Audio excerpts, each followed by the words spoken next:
धार्मिक एवं आध्यात्मिक शिव की नगरी वाराणसी में वैदिक सनातन धर्म व संस्कृति को अभिसंचित करने के पावन उद्देश्य हेतु ध्यान योग सिद्धाश्रम की स्थापना पूज्य गुरुदेव श्री स्वामी कमलेश्वरानंद जी के पावन सानिध्य में किया गया है।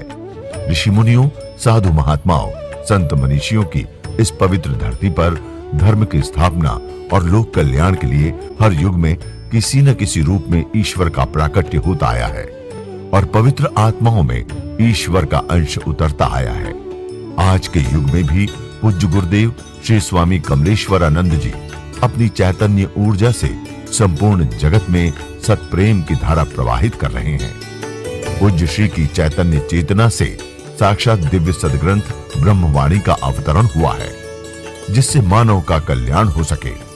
दीक्षा, साधना, ध्यान योग, सिद्धि प्रदाता एवं समस्त मूलभूत समस्याओं का निराकरण उपलब्ध कराने वाले पूज्य गुरुदेव श्री स्वामी कमलेश्वरानंद जी का लक्ष्य है पृथ्वी पर प्रेम की उपासना, आत्म जागरण और समस्त प्राणियों का आनंदमय जीवन। ऐसा जीवन जो शारीरिक, मानसिक, आर्थिक, पारिवारिक हर प्रकार के तनाव व दुखों से पूरी तरह मुक्त हो। इसके लिए पूज्य गुरुदेव श्री स्वामी कमलेश्वरानंद जी विभिन्न प्रकार की दीक्षाएं अनवरत प्रदान करते आ रहे हैं।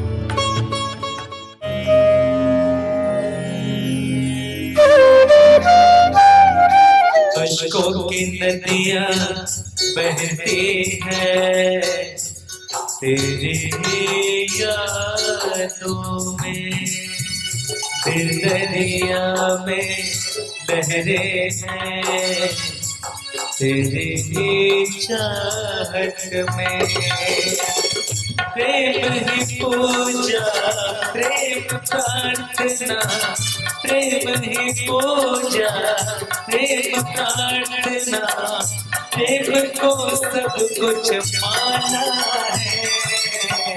आ जाओ प्रभु, आ जाओ ना, आ जाओ प्रभु, आ जाओ, आ जाओ प्रभु, आ जाओ। दिल ने तुझे पुकारा है, आ जाओ प्रभु, आ जाओ। दिल ने तुझे पुकारा है।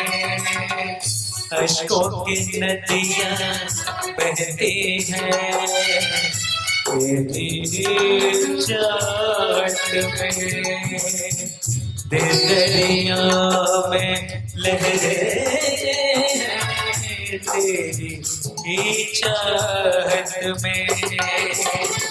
प्रेम ही पूजा, प्रेम प्रार्थना, प्रेम को सब कुछ माना है।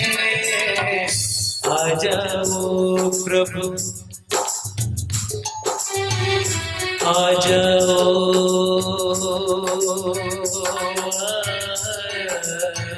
आ जाओ,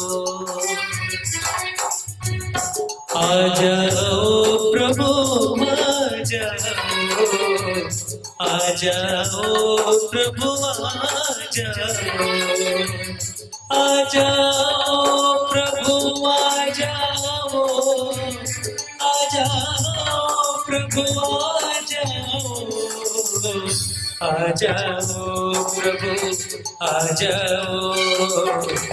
दिल ने तुझे पुकारा है, आ जाओ प्रभु, आ जाओ। दिल ने तुझे पुकारा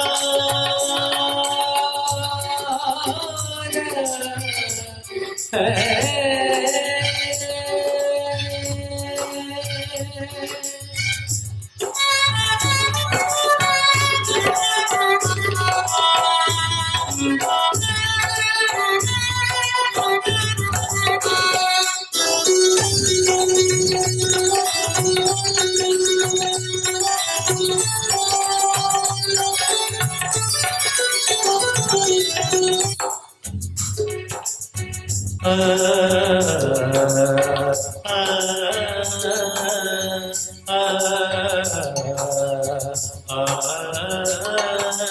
आ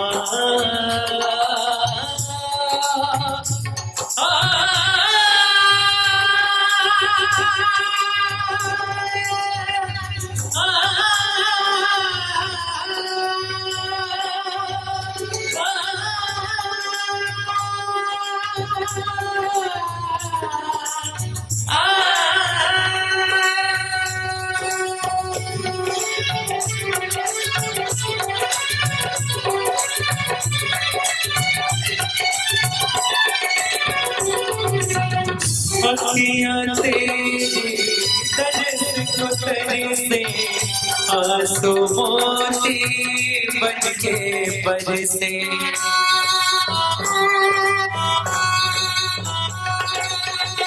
अखियाँ तेरी दर्द को तेरे से आंसू मोती बन के बरसे।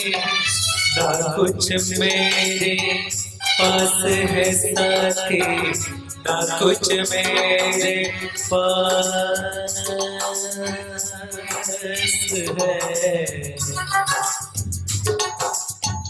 ना कुछ मेरे पास है साथी, ना कुछ मेरे पास है साथी, ना कुछ मेरे पास है साथी। तू ही तो मेरा सहारा है, ना कुछ मेरे पास है साथी, तू ही तो मेरा सहारा है। आ जाओ प्रभु, आ जाओ प्रभु, आ जाओ, आ जाओ प्रभु, आ जाओ,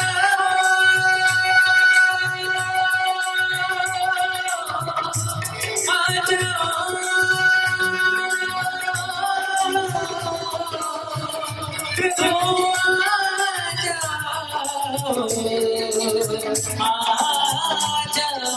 आ जाओ,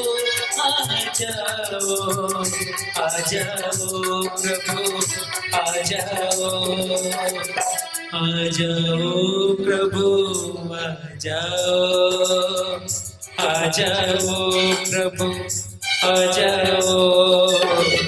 दिल में तुझे पुकारा है, आ जाओ प्रभु, आ जाओ। दिल में तुझे पुकारा है।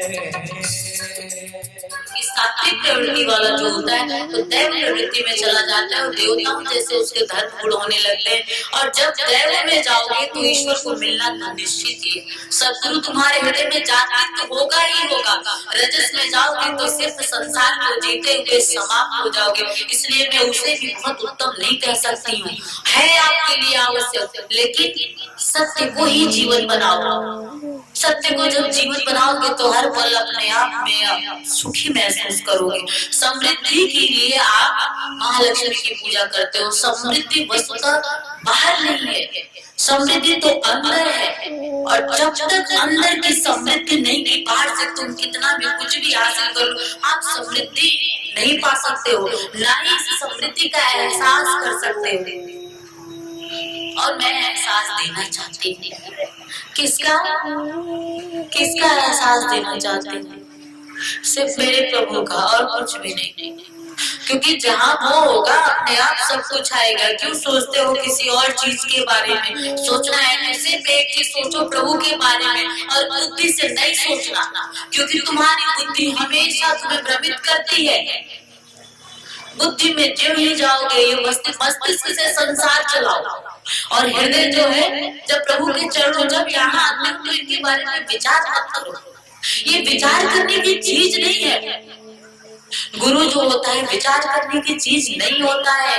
हृदय में उतर करके, भाव में प्रतिष्ठित होकर के जीने की चीज है गुरु। जब ऐसी स्थिति में उतर करके जब उसे जीना शुरू करो, तब जाकर के तुम्हें उसका सच्चा स्वरूप तुम्हें दिखाई देगा। इस स्वरूप में भी तुम उसे देख, मैं तो इसी स्वरूप में देखा ना, इसी स्वरूप से तो उसी सुख को पाया ना। तो आप क्यों नहीं पा सकते हो? आप भी पा सकते हो, आप भी देख सकते हो, बस अपनी दृष्टि बदल दो। सदगुरु में सिर्फ शिव को देखना, शिव की माया को मत। शिव भी तो अगर सामान्य स्थिति की बात करोगे तो भगवान राम की स्थिति को देख लो या शिव की स्थिति को देख लो, सामान्य स्थिति में भ्रमित हो जाएंगे हम। जब सती मर जाती है शिव का क्या हाल होता है, एक पागल के जैसे कोई आदमी हो और वैसे वो सती को लेकर के कंधे पे घूमते हैं। कोई कह सकता है कि ये शिव है, जिससे हम ब्रह्मांड मतलब कहते हैं, ब्रह्मांड नायक ईश्वर ही तो कहते हैं ना शिव को, और उनकी स्थिति ऐसी सामान्य है। कैसे हो सकता है ये शिव? नहीं हो सकता है। एक उसकी सामान्य स्थिति है, वो लीला है उसकी, वो कला है उसकी, जिसको वो कुछ समय के लिए जी रहा है। जैसे आप नाटक करने के लिए जाते हो, रंगमंच में भूल जाते हो कि आप कौन हो, आप सिर्फ कैरेक्टर को जीते हो, पात्र को जीते हो। वैसे ही वो उस समय की प्रभु की स्थिति है, ऐसे ही सदगुरु की भी एक स्थिति है सामान्य की, और एक शिव की दो स्थितियां दिखा रही हूँ मैं आपको। एक सूक्ष्म उसकी स्थिति है जिससे वो आपका संचालन करता है, और एक उसकी ऐसी स्थिति भी है जो सती के लिए पागल जैसा होता है और भटक रहा है। एक वो स्थिति भी है प्रभु की। अब दोनों में आपको देखना है कि आप किसको देखना चाहते हो। एक स्थिति को देख के भ्रमित हो जाओगे क्या यही शिव है, और एक स्थिति को देख करके सूक्ष्म में प्रतिष्ठित होकर के आनंदित हो जाओगे। अब तुम्हें सोचना है कि क्या देखना चाहते हो। जो देखना चाहोगे वही आपको दिखाई देगा, और मैं आपको सिर्फ सत्य दिखलाना चाहती हूँ और कुछ भी दिखाना नहीं चाहती हूँ। मैं प्रभु से हाथ जोड़ करके प्रार्थना करती हूँ और आप सबसे भी निवेदन करती हूँ कि हर पल सिर्फ सत्य की ओर बढ़ो, सिर्फ सत्य की ओर, सिर्फ सत्य की ओर। आइए एक बार प्रेम से बोलते हैं, जय श्री नारायण, जय श्री नारायण, जय श्री नारायण। परम पूज्य गुरुदेव की, परम पूज्य गुरुदेव की, परम पूज्य गुरुदेव की, परम पूज्य गुरुदेव की। कि गुरुजी पत्नी कौन देखेगा, पति कौन देखेगा, पुत्र कौन देखेगा? कौन देखता है? कौन देखता है? तुम्हारा विश्वास तुम्हारे गुरु में जमा नहीं। कौन देखता है? तुम सोचते हो कि तुम देखते हो, और मैं समझता हूँ कि ईश्वर देखता है। एक बात परमेश्वर देखता है, एक बात सदाशिव देखता है, और तुम सोचते हो कि मैं देखता हूँ। ये मैं और तुम्हारी नर मैं कहता है, और पुरुष अपने आप में भी मैं कहता है। लेकिन मैं होकर मैं कृष्ण जैसा सब जगत को बनकर मैं करता है कि अर्जुन तू समझ जा, वृक्षों में मैं पीपल हूँ, नदियों में मैं गंगा हूँ। उदाहरण है कि मैं 206 बार से ज्यादा मैं कृष्ण ने कहा अर्जुन को। एक समझाने के लिए कहा कि देखो तुम मुझे तो नहीं समझ सकते, लेकिन पीपल को तो देख सकते हो। तुम क्योंकि प्रतीक को ही सत्य मानते हो, इसलिए भगवान श्री कृष्ण ने अर्जुन को भी तुम्हारे जैसी स्थिति में अर्जुन था, तुम्हारी जैसी स्थिति में अर्जुन था। वो भी साथ चलता था, तुम्हारे जैसे ही वो साथ लोग के चलता था, लेकिन मित्र मानता था। ये मेरा मित्र है, मित्र ही तो है। जब चाहता हूं तब मिलता तो है, जब चाहता हूं तब बातें तो करता है। यही तो है जिसको मैं देखता हूँ। अरे क्या देखता हूँ? कहा उठो लाल आंखें खोलो, पानी लाई हुई मुंह धो लो, बीती रात कमल दल फूले, उनके ऊपर भौरे झूले, चिड़िया चाह उठी पेड़ों पर, बहने लगी हवा अति सुंदर, नभ में प्यारी लाई छाई, धरती ने प्यारी छवि पाई। किसी कवि ने जब लिखा तो कितना अच्छा पहुंच कर लिखा होगा, देख कर लिखा होगा, अपने आप में समझ कर, देख कर, सुन कर लिखा होगा, किसी से सुना होगा। कौन है वो जिससे सुनता है सब? कौन है जिसे सभी देखते हैं? कौन है जिसे सभी सुनते हैं? कौन है जिसे सभी बोलते हैं? कौन है? वही तो है जिसे तुम हो, जहां तुम्हें पहुंचना है। वही तो है जिसे तुम देख रहे हो। अभी कुछ, अभी बाकी है बहुत कुछ देखना है। तो मंत्र होता है, मन मंत्र है। तुम बाजार में जाते हो, काशी विश्वनाथ बाबा की गली में, और यंत्र खरीद कर लाते हो। ये यंत्र है महालक्ष्मी का, पूजा कर लेंगे बात बन जाएगा, सुख शांति समृद्धि प्राप्त हो जाएगी। एनालिसिस तो करो, क्या इतने वर्षों में तुम सुखी हुए? क्या तुम सचमुच शांत हुए? क्या सचमुच तुम समृद्धशाली बने?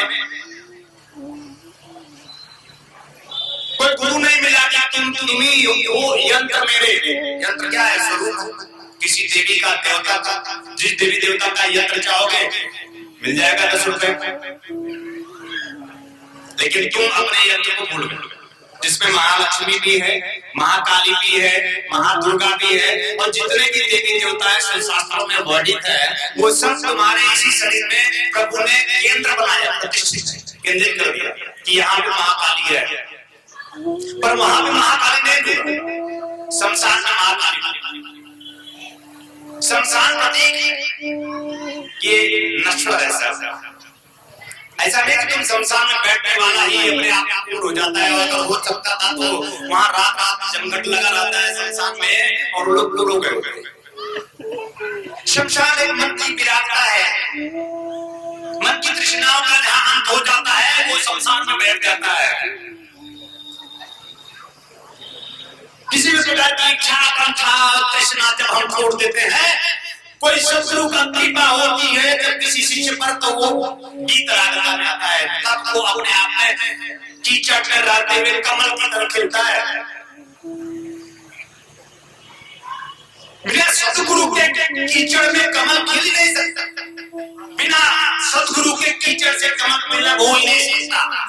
कमल एक प्रतीक, ये प्रतीक है कि देखो ये कीचड़ में है, सदा पति पत्नी बेटे बेटियों पुत्र परिवार धन संपत्ति की आकांक्षाएं इच्छाओं में जीता हुआ भी ये जीव देखो सना हुआ तो है, पर देखो चमक रहा है, दमक रहा है, तेजस्वी है, ओजस्वी है, अपने आप में चैतन्य है, जागृत है, अपने आप में उसे तादाद किया हुआ में विराजमान। एक जीव के लिए प्रतीक, देवी देवता भी कमल लिए ढूंढते हैं। मेरे पीछे महालक्ष्मी का चित्र बना हुआ है, वो कमल पर आसीन है, कमल आधार है महालक्ष्मी, कमल के बिन वो रह ही नहीं सकते। लक्ष्मी है तो कमल है, देवी देवता है तो कमल है, नारायण है तो कमल है, सबके हाथ में कमल रहता। ये प्रतीक है कि देखो जीवन कमल की तरह तुम विकसित हो। इस संसार सागर को तुम छोड़ नहीं सकते, छोड़ने की कोशिश मत करो। इस संसार सागर में रहो और रहकर इससे बेलग रहो। तुम्हारे जीवन की श्रेष्ठता इस बात में है कि कीचड़ में सड़े रहकर खड़े रहो और अपने आप में दिव्यता, निर्लिप्तता, श्रेष्ठता जीवन का बनाए रहो। यही गुरु का संदेश है, सदगुरु का संदेश। जब तुम आत्मसात करोगे, प्रारूप इस कान से सुनोगे, इस कान से निकालोगे, उतरेगा नहीं जीवन में, वही सत्य मानने लगोगे। प्रतीक को ही प्रत्यक्ष बात का जीवन जियोगे तो तुम प्रत्यक्ष से वंचित हो जाओगे। जो प्रत्यक्ष है वो है, सदा से है, सदा रहेगा। उसके चक्कर में तुम लगे रहे, हम चक्कर में पीछे तुम्हारी अपनी जिंदगी कीचड़ में लत तुम सने विषमात्मा विदाएगा एक दिन तुम्हारा जीवन, दुर्गंधित हो जाएगा तुम्हारा एक दिन जीवन। बड़े कीड़े मकोड़े कीचड़ में होते हैं, पर ये कमल भी तो खिलता है। कोई एक जीव कमल आग किसी वशिष्ठ ऋषि की कृपा होती है, विश्वामित्र की। कोई एक जीव समय विशेष से माता पिता खंड करता है, कृष्ण के रूप में जन्म लेता है, जेल में जन्म हुआ कृष्ण। कोई बड़े सुखों में जन्म नहीं हुआ, माता पिता जेल में बनते हैं, कृष्ण का जन्म हुआ बड़े दुख का छाछा। और तुम बहुत अच्छी व्यवस्था में आप जन्म लेते हो, फिर भी तुम कृष्ण के ऐसी स्थिति में नहीं होते। क्यों? कोई गुरु नहीं और गुरु से कोई प्रेम, जीवन का कोई लक्ष्य नहीं। तुम असत की ओर बढ़ रहे हो, मृत्यु की ओर बढ़ रहे हो, अंधकार की ओर बढ़ रहे हो, अंधकार ही की रहे हो, अंधकार के साथ ही चल रहे हो। तुम्हें जीवन का ध्रुव सत्य मानोगे, जिस दिन आंखें खुलेगी तब आंखें खुलेगी। जब मानोगे तब, जब तुम उसे ही सत्य मानोगे जो तुम जी रहे हो, तो तुम सत्य से वंचित नहीं हो। इतना तो मानो, कोई सतगुरु करो संग में। अगर जीवन को सचमुच अपने आप में शत शब्द से पूर्ण कर देना चाहते हो, सत्य का संकल्प लेना चाहते हो, जीवन का लक्ष्य जो है वो प्राप्त कर लेना चाहते हो, तो कोई एक गुरु चाहिए, ऐसा गुरु जो सुल्फे ना लेता हो, जो शराब ना पीता हो, जो बीड़ी सिगरेट ना पीता हो, जो पान गुटखे के तिरंगे ना खाता हो, कोई नशा ना करता हो, पर नशा में हर पल डूबा रहता हो अपने प्रभु के, ऐसा कोई गुरु चाहिए। और तुम कहाँ झुकते हो? महाराज गंगा किनारे जाते हो, 4 दिन से बिना नहाए पड़ा रहता है, बालों से दुर्गंध, कपड़ों से दुर्गंध, और वो धुआं फेंकता रहता है और तुम सोचते हो कि अभी चमत्कार करेगा। कितना तुम अंधकार में गतिशील हो, तुम नहीं जानते क्या? ये जरूर चमत्कार करेगा। और मैं सीधा साधा आदमी साफ सुथरा कपड़ा पहने हुए आता हूँ तो तुम सोचते हो यार मेरे जैसा ही कोई, क्या करूं, नौटंकी करूं तुम्हारे लिए? मैं भी गंदा और मैंने कुचले कपड़े पहनूं तुम्हारे लिए कि तुम सोचोगे ये मेरा कपड़ा पहना है और गाजा भांग सुल्फा और चीलम ले रहा है और जटा चुल बढ़ाए हुआ तो ये गुरु होगा? लाल पीला कपड़ा पहन कर ऐसा कोई गुरु होता है? किसी की साथ में बताओ कि विश्वामित्र ने गाजा पिया हो कि वशिष्ठ ऋषि ने गाजा पिया हो? गुरु गोरखनाथ के बाल को पड़े सब मांस मदिरा का सेवन करने लगे और बोलते रहे समाज में जा जाकर कि मैं तांत्रिक नहीं संभाल पाए अपने शिष्यों, भटक गए उनके शिष्यों की। वो अपने आप में उच्चतम ऋषि थे गुरु गोरखनाथ, और उच्चतम उच्च कोटि की दीक्षा अपने शिष्यों को दे नहीं पाए, इसलिए शिष्य भटक गया। उच्चतम से सर्वोच्च शिखर पर पहुंचे गुरु गोरखनाथ और उच्च कोटि की दीक्षाओं से आप प्राप्त नहीं कर शिष्य ले नहीं पाया, गुरु दे नहीं पाया, ऐसा अवसर नहीं आया, जब शिष्य ले नहीं पाया ऐसा अवसर शिष्य ने पैदा नहीं किया कि गुरुदेव मैं तैयार हूं, मुझे उच्च कोटि की दीक्षा दीजिए कि मैं अपने आप को उपलब्ध हो जाऊं, मैं पुरुष बन जाऊं, मैं पुरुषोत्तम बन जाऊं, मैं नर से नारायण की ओर बढ़ जाऊं, मैं अदर से सबकी ओर बढ़ जाऊं, मैं अंधकार से प्रकाश की ओर बढ़ जाऊं, हे गुरुदेव मैं अपने आत्मा परमात्मा को उपलब्ध हो जाऊं, जन्म जीवन मृत्यु से पार होकर जन्म जीवन की सार्थकता सिद्ध कर जाऊं। ऐसी दीक्षित लो, ऐसी बात हुई है कभी तुम्हारी? इतना चित्कार मैं करता हूँ कि जीवन का यह उच्च कोटि का जीवन है तुम्हारा, उच्च कोटि का गुरु है तुम्हारा, उच्च कोटि के तुम शिष्य हो, सद शिष्य बनना है तुम्हें। उठो और जागो, मान करो उच्च कोटि की दीक्षाओं की, जिससे जीवन में कभी मैं रहूं ना रहूं, मैं रहता सदा हूं, तुम कभी भटक ना सको ऐसा हो, कभी विचलित ना हो सको ऐसा हो। मैं जानता हूं कि तुम मुझसे दूरी बना लेते हो, मैं जानता हूं कि तुम मुझसे दूर हो भी जाते, और मैं कहीं भी रहूं मैं तुम्हें पढ़ता, कहीं भी रहूं मैं तुम्हें रहता, तुम सबसे छिपा सकते हो, मुझसे नहीं छिपा सकते, क्योंकि मैं तुम्हारा मन हूं। को भरोसा ना हो तो ठीक है, तो अपना चिट्ठा निकलवा ले मुझसे। दूर हो जाते हो तो और मुझे तकलीफ होती है, क्यों?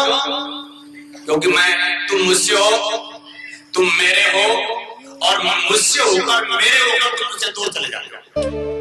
तत्वचिंतक पूज्य गुरुदेव श्री स्वामी कमलेश्वरानंद जी का संकल्प है एक ऐसे समाज का निर्माण करना जिसमें हम सभी स्वावलंबी हों, आत्मनिर्भर हों। ध्यान योग जन जागृति सेवा संस्थान द्वारा संचालित ब्रह्मानंद बाल विकास केंद्र में उपेक्षित और अनाथ बच्चों को संस्कृति संस्कार से पूर्ण शिक्षा दीक्षा प्रदान कर उनका सर्वांगीण समुज्ज्वल विकास किया जाएगा। हमें अवसर मिला है इन बच्चों के लिए कुछ करने का, तो आइए हम सभी पूज्य श्री गुरुदेव के संकल्प को पूरा करने में अपना भरपूर सहयोग कर पुण्य के भागीदार बने। साथ ही गौ सेवा हेतु गौ आश्रम, अनाथ बच्चों हेतु अनाथाश्रम, असहाय बुजुर्गों हेतु वृद्धाश्रम और निर्माणाधीन ध्यान योग सिद्धाश्रम एवं संस्थान के अन्य विभिन्न प्रकल्पों में आप श्री भी अपना सेवा सहयोग प्रदान कर संस्थान का सदस्य बन मानवता को धन्य करें।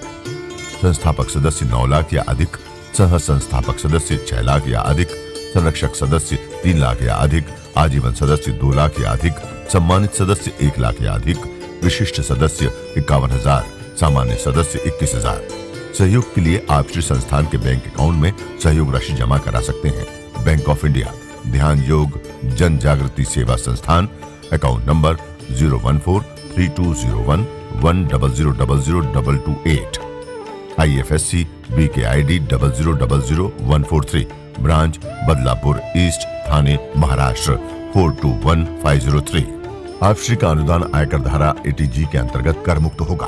आपके लिए लेकर के आए हैं आराम दिव्याचूर्ण, पेट की सभी समस्याओं के लिए रामबाण इलाज। यह आयुर्वेदिक परीक्षित गैस हरण चूर्ण है, किसी भी उम्र में होने वाली व्याधियों का नाश करती है। खुलकर पेशाब लाना, पुरानी से पुरानी कब्ज, उदर दोष, आंतों के दोष एवं पाचन तंत्र में यह अति लाभकारी आयुर्वेदिक औषधि है। इस चूर्ण का सेवन करने से कोई बीमारी नहीं होती। यह गैस हरण चूर्ण नित्य रात्रि में भोजन के बाद सोते समय 1 चम्मच चूर्ण 1 गिलास कुनकुने पानी के साथ लेकर सो जाएं। फिर देखिए चमत्कार। दिव्य ऋषि फार्मेसी लेकर के आए हैं अमृत क्वाथ, कायाकल्प की विशेष औषधि। यह आपके शरीर को पूर्ण रूप से स्वस्थ करने के लिए आपके रक्त को शुद्ध करता है और शरीर के विषैले पदार्थ को बाहर निकालता है। मोटापा कम कर आश्चर्यजनक शारीरिक परिवर्तन कर पूरे शरीर को स्वस्थ और सुंदर बनाता है। यह मधुमेह को भी नियंत्रित करता है। यह औषधि आपके शरीर में रोग प्रतिरोधक क्षमता को बढ़ाता है। यह एक चमत्कारिक औषधि है। इसे मंगाने के लिए आप हमारे इन नंबरों पे संपर्क करें 8108666991, 8108666992, 8108666993, 8108666994। दिव्य ऋषि फार्मेसी आपके लिए लेकर के आए हैं ज्वाइंट केयर टैबलेट और ऑयल, जोड़ों के दर्द से राहत पाने के लिए और मजबूत हड्डियों के लिए।